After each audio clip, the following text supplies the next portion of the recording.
J'aurai besoin de 3 œufs, un sachet de vanille, un sachet de levure chimique, une pincée de sel, 70 g de farine, 80 g de sucre et 30 g de cacao amer. Donc je commence par mettre les œufs dans un saladier. Après, je commence à les fouetter avec un fouet électrique jusqu'à ce qu'ils triplent de volume.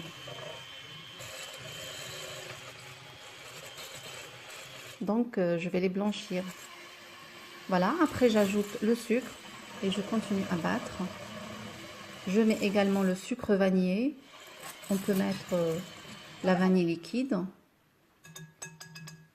Après, j'enlève le fouet et je mets les 70 g de farine. Donc, ça nous fait 100 g, 70 g de farine et 30 g de cacao amer. Ça nous fait 100 g de poudre. Voilà.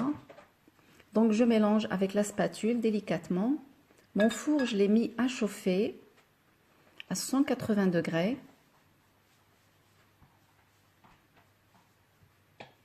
Donc, le temps de cuisson, ça va dépendre du four. J'avais programmé 20 minutes la première fois. Après, j'ai rajouté 10. Donc, il faut mettre un pic et regarder s'il sort sec. Ça veut dire que votre gâteau est cuit. Donc, pour le moule, on peut utiliser n'importe quel moule qu'on a. Moi, je vais utiliser celui-ci. Je l'ai chemisé par un film sulfurisé. Puis les bords, j'ai beurré. Voilà, je mets mon gâteau dedans et je le mets au four.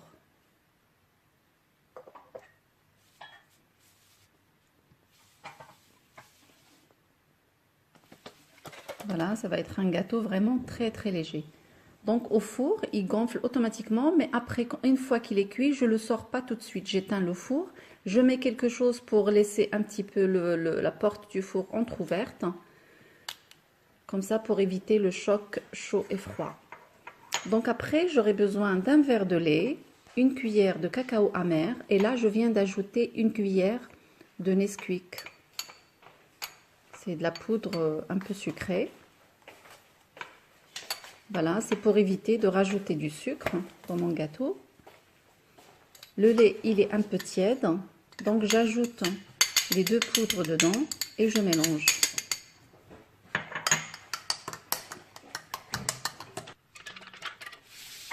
Voilà, après, je viens piquer mon gâteau avec un pic. Voilà, je fais des trous partout, partout, partout.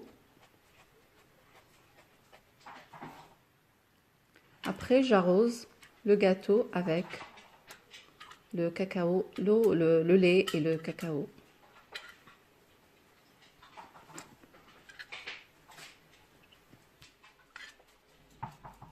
Donc, ça absorbe bien.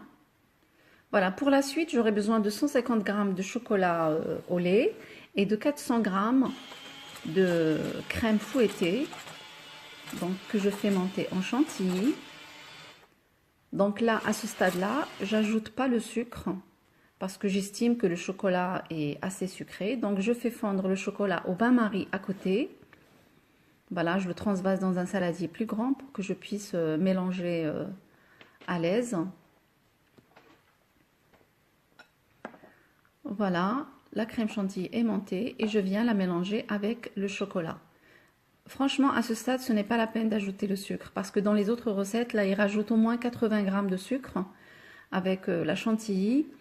Donc, le chocolat, il est assez sucré, pas besoin, c'est vraiment très équilibré comme ça.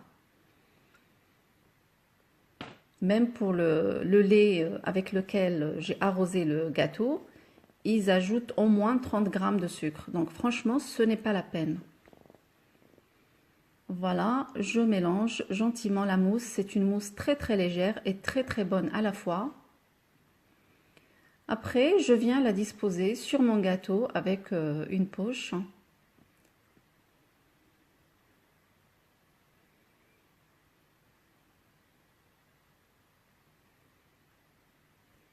On peut, si on veut avoir une mousse un peu plus foncée, on peut ajouter une cuillère de cacao amer dedans. Voilà, après j'ai fait fondre un peu de chocolat noir. Je l'ai mis dans un petit sachet, puis je l'ai mis sur au-dessus de la mousse. Avec un cure-dent, je viens mélanger comme ça, juste pour donner un peu de... faire un décor au fait, hein. Voilà. Et on met au frais pendant 2 heures de temps.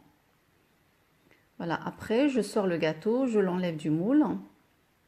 Je vais couper un petit bout pour vous montrer. J'enlève le sachet, le papier sulfurisé et je le place dans une assiette. Je coupe un petit bout.